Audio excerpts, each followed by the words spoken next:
హైదరాబాద్ లో మాట్లాడే హనుమంతుడు. అవును, ఇక్కడ నిజంగా హనుమంతుడు మాట్లాడాడు. ఈ గుడికి వచ్చి మన మనసులో ఉన్న కోరికని ఒక పేపర్ మీద రాసి అది ముడుపుగా కడితే తీరని కోరికే లేదంటారు. ఖర్మన్ ఘాట్ ఈ ఆలయ చరిత్ర ఒక అద్భుతం. సుమారు 900 సంవత్సరాల క్రితం కాకతీయ రాజైన రెండో ప్రతాపరుద్రుడు అప్పట్లో అడవిగా ఉన్న ఈ ప్రాంతానికి వేటకని వచ్చి అలసిపోయి ఒక చెట్టు కింద విశ్రాంతి తీసుకునే సమయంలో ఒక శబ్దం వినిపించింది.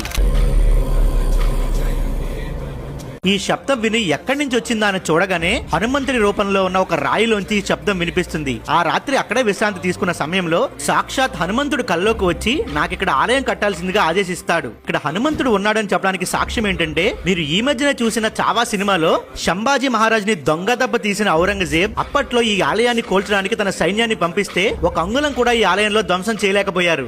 ఔరంగజేబే స్వయంగా వచ్చి ధ్వంసం చేయడానికి ప్రయత్నిస్తే ఖరోమన్ ఘాట్ అని ఒక శబ్దం వినిపించింది. ఈ శబ్దం వినగానే బెంబేలెత్తిపై సైన్యంతో అక్కడి నుంచి పారిపోయాడు. అంత గొప్ప